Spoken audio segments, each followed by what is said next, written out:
안녕하세요. 안전성실 조명 인테리어 올라이트 최 실장입니다. 신축 아파트 입주를 앞두고 요즘 가장 많이 받는 질문이 하나가 있어요. 실장님, 저 이사하면서 이것저것 해야 되는데 도대체 뭐부터 해야 되나요? 이게 인터넷을 찾아보면 또 업체마다 순서가 조금씩 달라서 더 헷갈리죠? 근데 사실 어렵지 않아요. 우린 딱 하나만 기억하면 돼요. 이게 청소를 딱 기준으로 먼지가 나는 건 청소 전에, 코팅하는 거는 청소 후에, 제가 오늘 영상에서 실제 현장에서 가장 많이 사용하는 이 입주 전의 시공 순서를 하나씩 설명드려 볼게요. 첫 번째는 줄눈 탄성이에요. 보통 줄눈 탄성은 아파트에서 잔금을 치르지 않아도 한 입주 3일 전부터는 임시 키불출로 시공을 할 수 있게 해줘요. 특히 요즘 줄눈도 뭐 폴리 이런 거 말고 케라폭시를 좀 많이 하는 추세죠. 케라폭시는 양생 기간도 한 3일 정도 필요하기 때문에 첫 번째 시공으로 미리 해놓는 걸 추천합니다. 그리고 이제 두 번째는 시스템 에어컨이에요.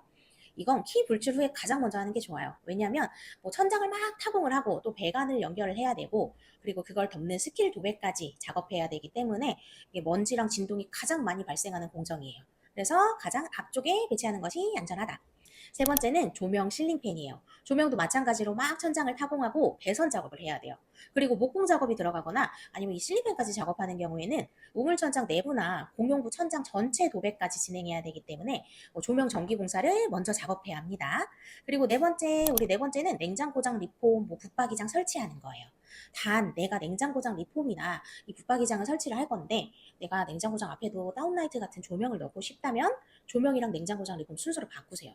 장을 먼저 짜놓고 조명팀이 들어가야 이 조명의 위치를 잡기가 좋겠죠? 근데 단 여건이 좀 안 된다, 날짜 스케줄이 안 맞는다 이럴 경우에는 미리 조명팀한테 리폼 도면을 전달해주면 보통 센스 있는 조명팀장님들이 도면에 맞춰서 예쁘게 설치를 좀 해주시죠. 간혹 도면 치수가 좀 다른 경우도 있긴 해요. 그래서 저는 개인적으로는 장을 미리 짜놓는 걸 좀 추천드리는 편이에요.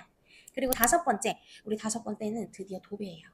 신축 아파트에서 도배를 새로 하는 경우는 좀 많이 없는데 뭐 예를 들어서 간혹 무몰딩이나 우물 천장 같은 걸 하면서 기존의 우물 천장 몰딩을 뜯거나 아니면 기존에 있는 아파트 도배가 너무 마음에 안 들어서 디아망이나 개나리로 종종 바꾸시기도 해요.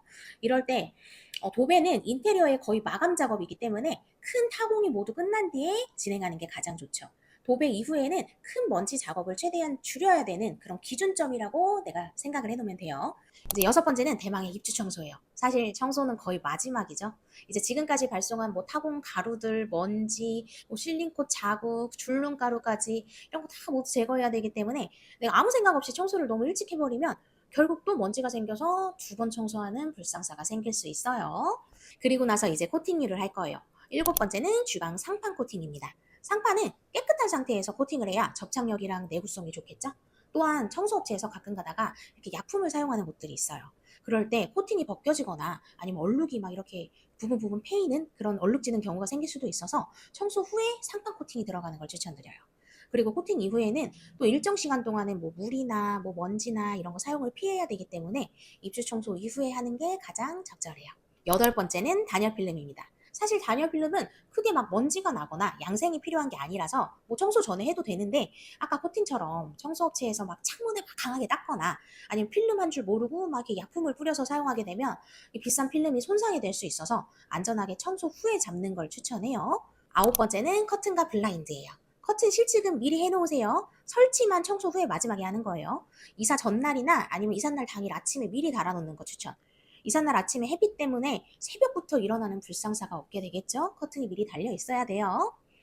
이제 마지막 열 번째 중문입니다. 중문도 삼연동, 뭐 스윙도어, 원슬라이드 등등 종류가 엄청 많죠. 종류에 따라 좀 다르겠지만 보통 레일을 설치하는 경우엔 이사하면서 큰 가전가구들을 막 이렇게 옮기면서 레일이 파손되는 경우가 있다 보니 이삿짐이 들어오고 난 후에 설치를 많이 해요.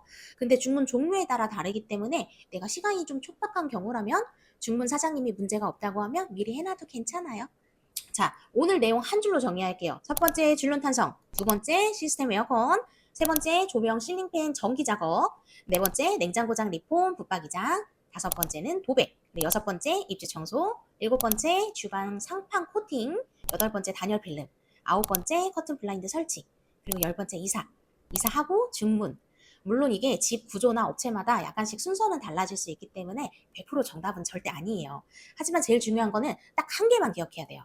웬만하면 여러 공정이 같은 시간대 동시 작업하지 않게 잡는다. 여러 공정이 한꺼번에 들어오게 되면 당연히 동선이 겹쳐서 로스가 발생할 위험이 당연히 커집니다. 막 같이 해야 된다고 막 우겨서 넣었을 때 우리 집 바닥이 막 찍혀 있거나 막 싱크대에 기스가 나 있고 진짜 이런 경우 정말 허다해요. 그러니까 이 원칙만 기억하셔도 불필요한 비용이나 스트레스를 크게 줄일 수 있을 거예요.